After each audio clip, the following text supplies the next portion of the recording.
Okay. We've been screwing around for an entire minute and a half.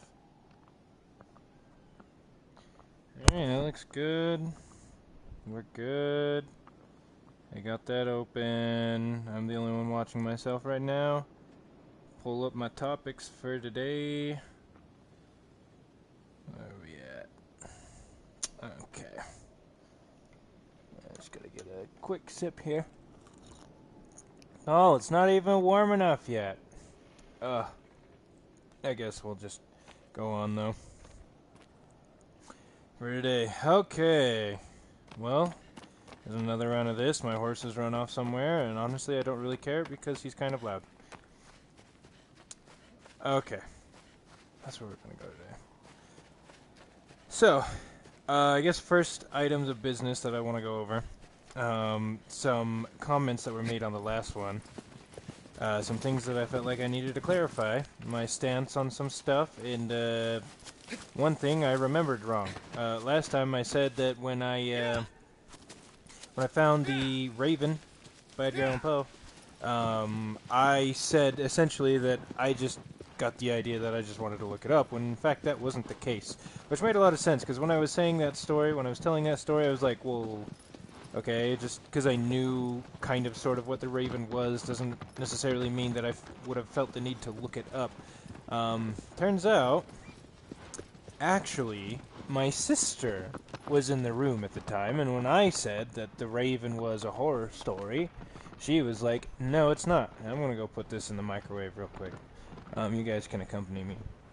So, yeah, that's why. Oh, can't do that.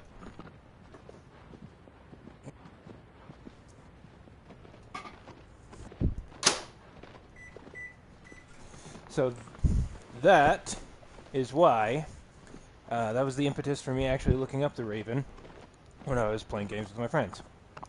It was my sister, so thank you, sister. Second item of business, alright? I'm going to actually have to pull something up to explain my point here. In regards to hip-hop and rap music. Now, I did say that I found rap and hip-hop in the last segment to be, well, not very high quality. Especially when it comes to the lyrics. And I, honestly, it's not inherent because rap in and of itself is just bad.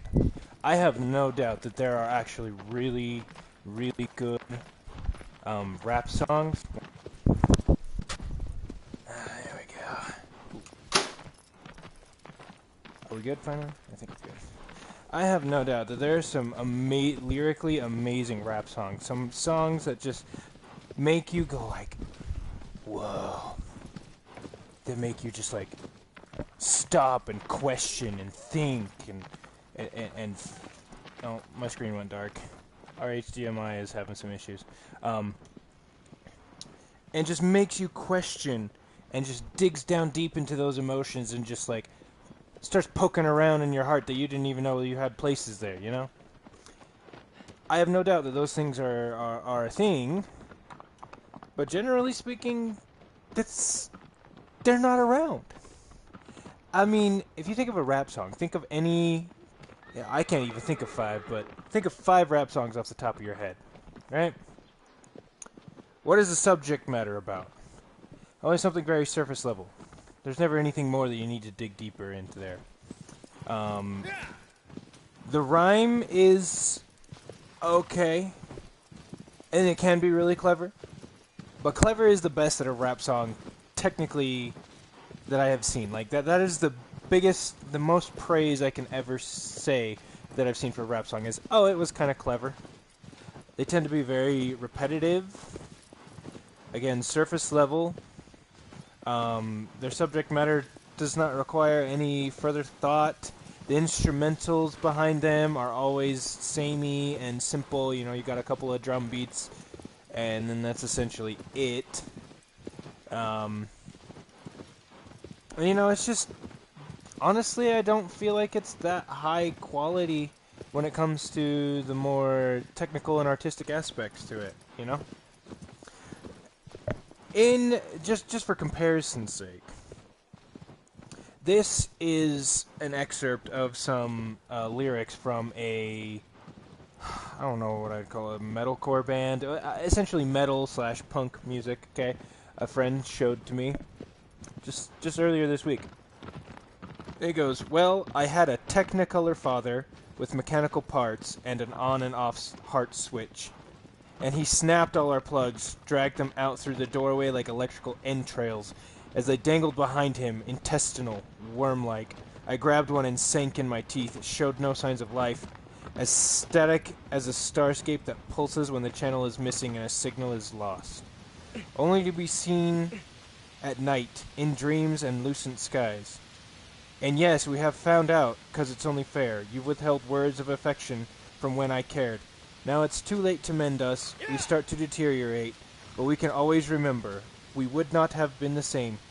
If you had stayed nearby, would I have grown up in your image? If so, then it's good that you left. They say, like father, like son.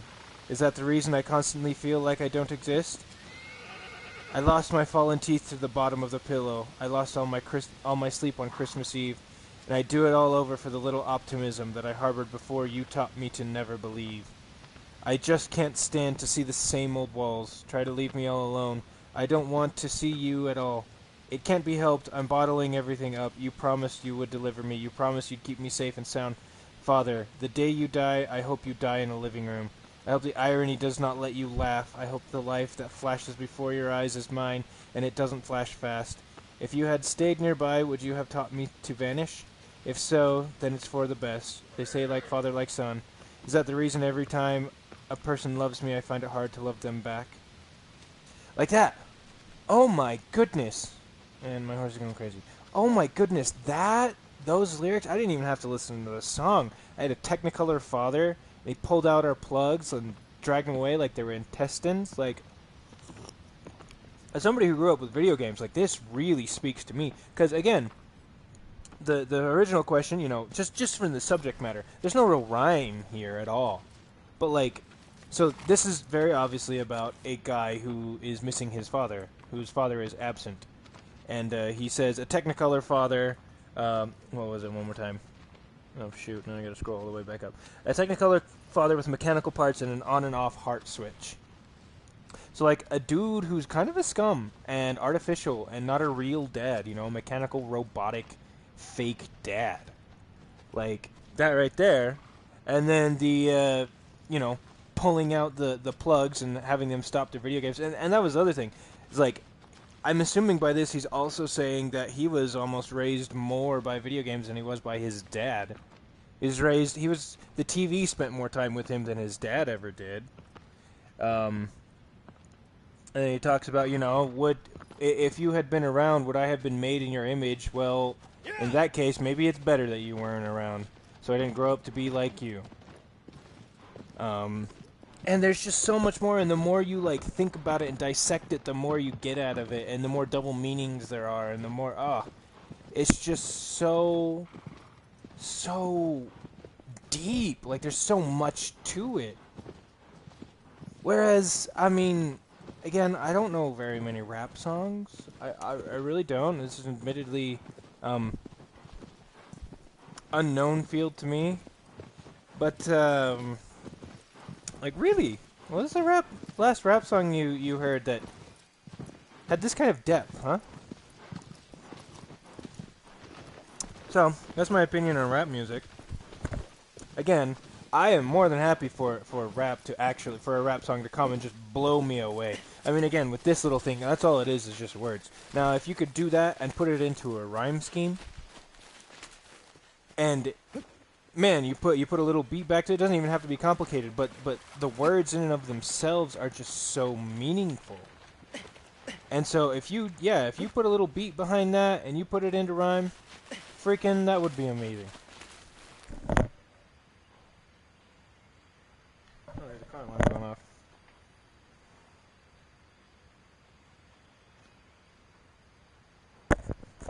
Give me just 1 second. There has been some sketchy things going on around here as of late.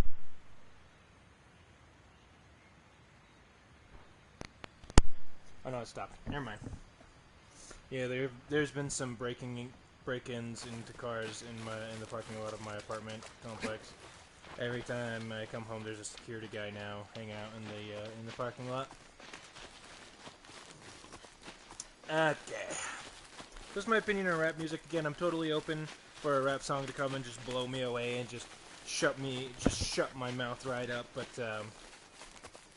I've yet to see it, you know. And I'm not talking about clever. Clever is one thing. There have been many, many rap songs that are clever. They're just like, touche. That was witty. But to wit is not the same thing as deep. Wit is like, haha, that was some funny wording, but it's still just like, you know, there's nothing more there. It's like, well, you're kind of intelligent. That's, there's the car alarm going off again. Dang it. Whatever. But yeah, more than happy to find a rap song that would just blow me away. Please do. Somebody do it. I would absolutely love it. Alright. Now we're going on to the real meat and potatoes of what we're going to talk about today. And this is going to piss some people off. Especially, well, actually it probably won't piss anybody off because very few people are going to end up watching this. I do not like travelers. Now, I do need to clarify. I am not a fan of travelers. The majority of them. Because most people, when they travel, first of all, they only ever travel to places that are subjectively interesting, that the general populace thinks are cool, you know? Like Rome, or Paris, friggin', I don't know, England. And London, I mean, because England's, you know, a country. And most people who travel, air quotes, they go to these places, they hang around for like a week, maybe 2 weeks, maybe a month, you know, and they move on. They go to the big cosmopolitan places, they hang out for a little bit, they make some casual acquaintances and friends, then they leave. Yeah, they have some fun. They have fun. Yeah, good times. Good romp in the city. You know, and maybe watch a movie or play. Go see some fancy architecture. You know, go see a museum. Learn a bunch of stuff about the history of this country that they're not going to remember for longer than a day. You know, sounds cool. Sounds cool, right?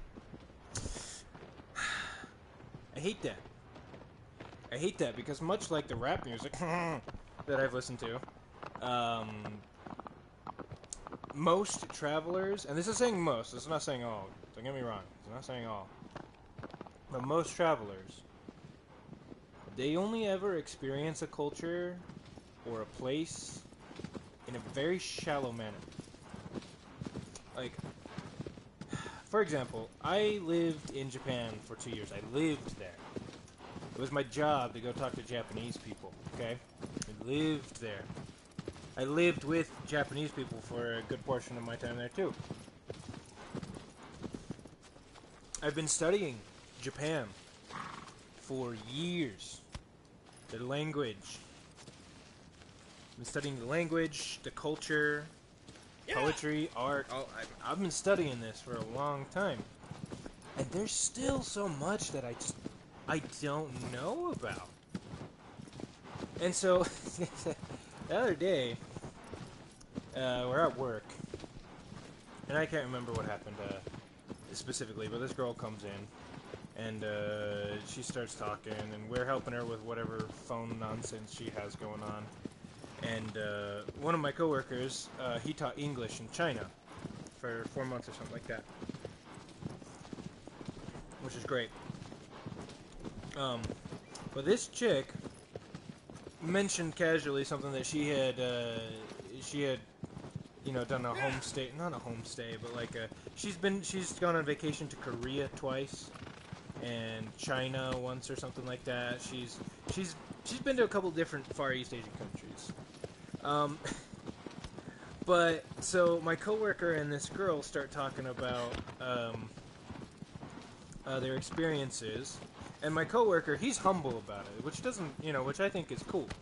He knows, he's like, I was only there for 4 months. I didn't really learn the language, and I saw some cool stuff, but that definitely doesn't mean I know very much about Chinese culture. I mean, me personally, Brian, I don't even know much about Japanese culture, and I've been studying this crap for years. So, my coworker's cool about it, but this girl, what was it? Somebody brought up food, okay? Asian food. Oh, what's this restaurant? Oh, there's this restaurant over here. Oh, have you been to this one? Yeah, that one's not very good. And then this girl's like, yeah, that place is really not good Chinese food or whatever. And I know. And I've been to Korea like 3 times and China once. I know Asian food. And I just stopped and was like, you what, mate? You what? Okay. So you've been on vacation. On vacation to Korea and China, maybe for as many times as you can count on one hand. All things put together. And so you know Asian cuisine, do ya? You know Asian cuisine. Okay. Okay. Yeah. Okay. I only lived in Japan for 2 years. I didn't have the finest sushi. I didn't have Kobe beef. I didn't have a home-cooked meal by a Japanese mom. That's a freaking local delicacy or whatever. I didn't have Japan's version of frickin' shepherd's pie or my mom's chicken pot pie or something. I didn't have the food that makes people go, yeah. I didn't have that stuff. I mean, maybe a little bit. I had raw horse. Did you know Japanese people eat raw horse? Yeah. It's considered a delicacy over there. Uh-huh. Yeah. Bet you didn't know that, did you? So, essentially what I'm getting at here is, that's what travelers, a lot of people that I know to be travelers do. Man, why is my horse so dang loud? We're just gonna stop. They travel to a place, they experience it for a little bit, very, very briefly, and then they come back and all of a sudden they expect me to assume that they know so much more than me about this place and this culture and that culture. And I'm like, no, you don't know. Like, the amount of time you spent there, you didn't actually have your worldview really challenged. You didn't have to change the way you think.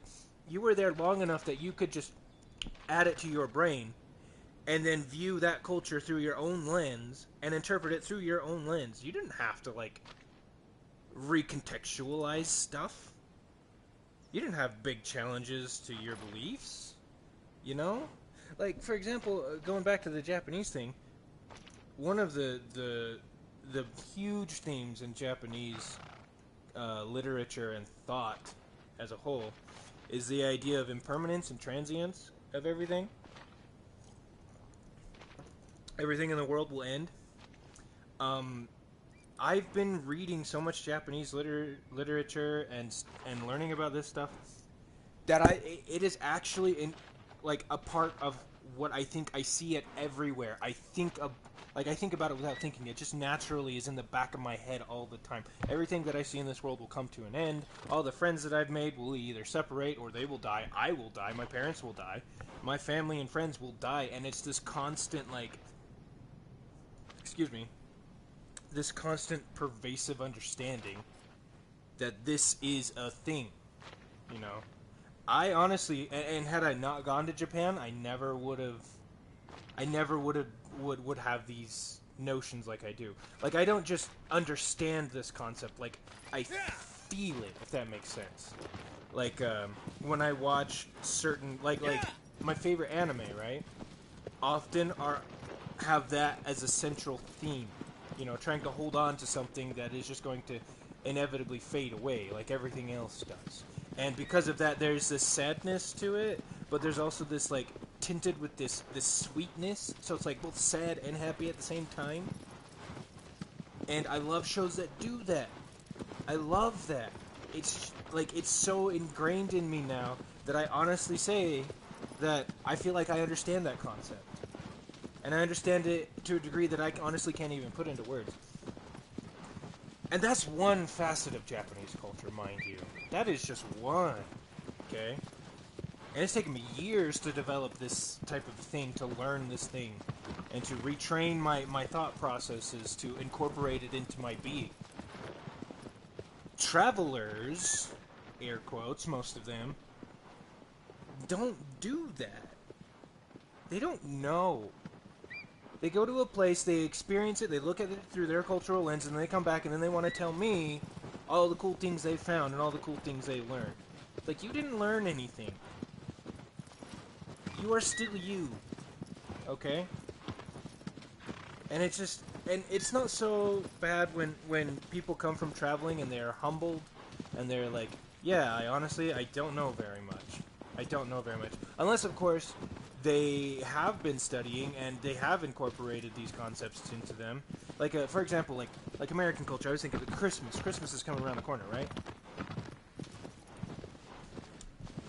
If I was a Japanese person and I wanted to understand what Christmas is, or if I was trying to describe Christmas to a Japanese person, I would ostensibly talk about, oh, well, we decorate trees, and we give presents, and there's snow, and friggin' Santa Claus and stuff. But those are just the trappings of Christmas, you know? How do you explain to a Japanese person, it's the most wonderful time of the year? Why is it the most wonderful time of the year? Why is that? You know? Why is it everybody becomes nicer to each other?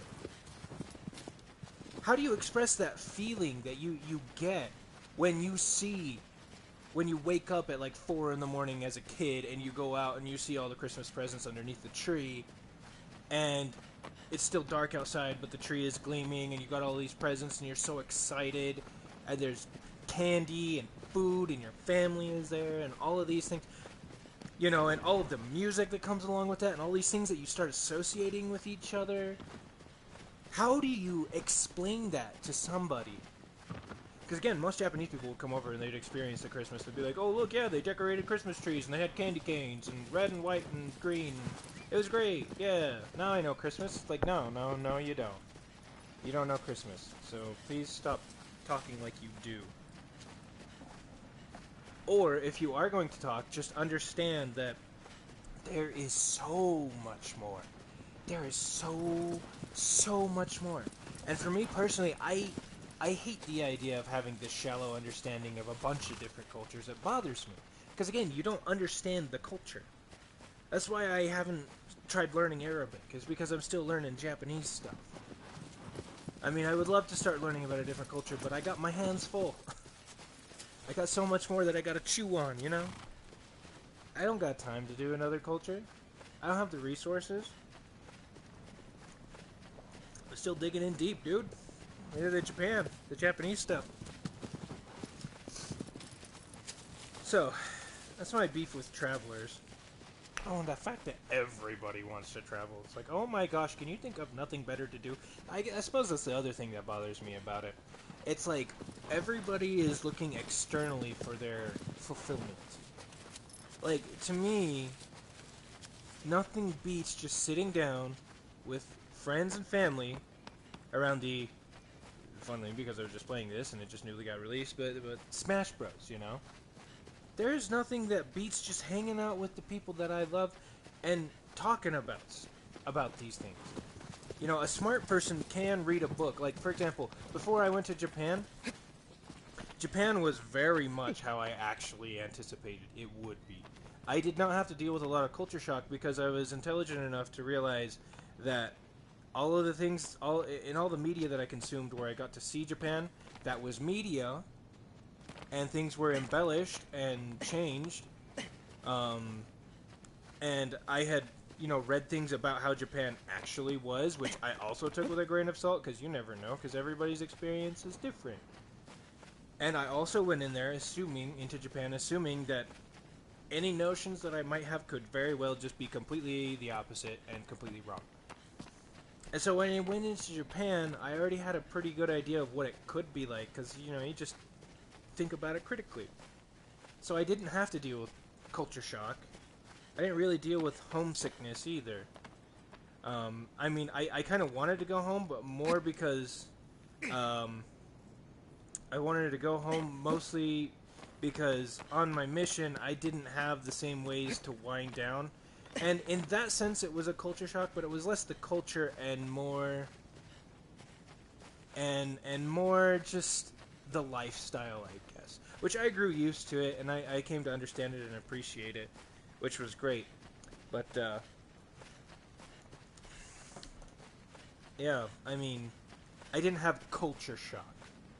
I remember having one of my companions there. He was having some culture shock real bad because he was just as American as you can get. I mean, yes, he was American, and he had grown up in Spanish Fork, Utah.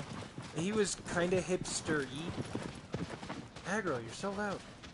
He was kind of hipster-y, but not like a hipster. But he was having a hard time learning to appreciate the humanity within Japanese people because, you know, we'd go out on the street and we'd try to talk to people and they would just reject us and they wouldn't want to talk to us and they were almost scared of us, and it was just, it was hard for him, and it was hard for him to, and he knew he was having a hard time, like, humanizing them. Like, how do I connect to these people that are so different from me? And then we were sitting down.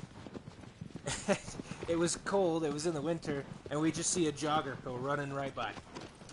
I'm like, dude, look at that. Look at that. Do you see what that person's doing? That person is running to get in shape. Just like every other American you know.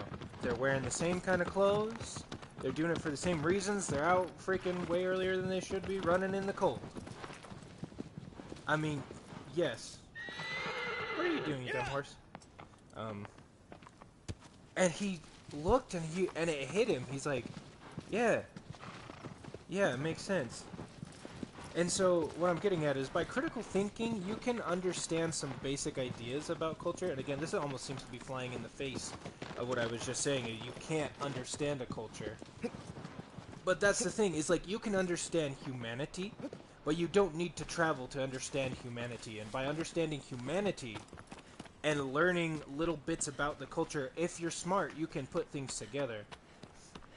Now, that still will never compensate for experiences. Again, you can understand humanity and understand all of the little things about Christmas and stuff, but until you actually experience it, you don't understand it. You know, or like for me, my what is it? Sanpete County, little Utah Mormon childhood, right?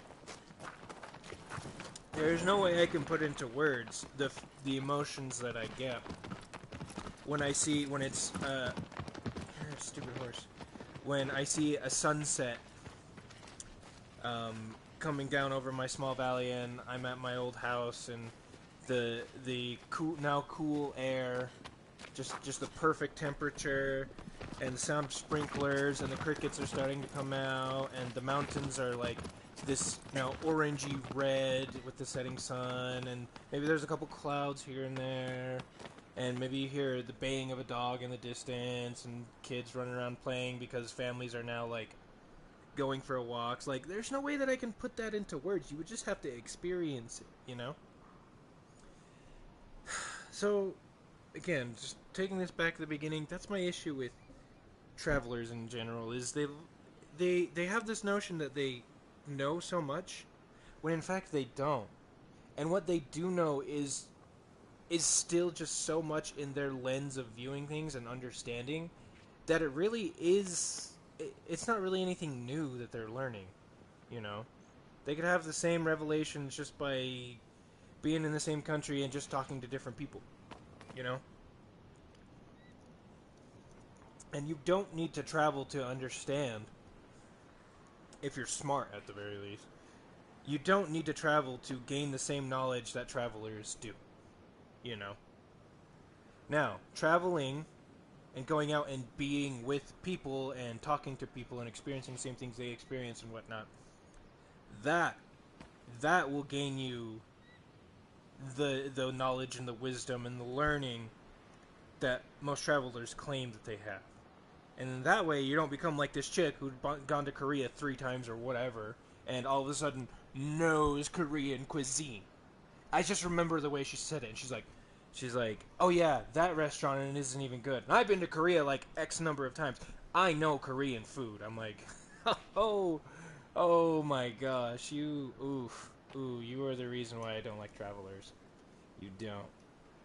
And just for me, I couldn't go to a place and just stay there for 2 weeks and then call it good. I'd be like, no, I need to know more. I need to do more. I need to find out more. I need to understand the people. I need to understand the language. I need to understand the history and the art and the stories and the literature and all of that stuff. I need to experience their holidays the way they experience it and get the same feelings and emotions. And yeah. Anyway, so we're at half an hour. I'm gonna call that good. It took a little bit longer to get started up than I wanted to, but yeah. Um, I guess we'll read some comments. As being humans, we can't comprehend the vastness of the world. We don't get how many people 7 billion is, so we truly don't get that people live life so differently than us. Ah, that's absolutely true. And even in the U.S., and that maybe we'll save that for our next one. Is like even in the U.S., we talk about the U.S. culture like it's one big thing. Nah, man, nah, man. There are all sorts of fun little regional differences, and the difference between people who live in the city and people who live in the country, and people who live in the South and people who live in the Midwest, and people who live in the Northwest, and all that good stuff. But it's 30 minutes. I still gotta do some paper writing. But yeah. Ta-ta for now.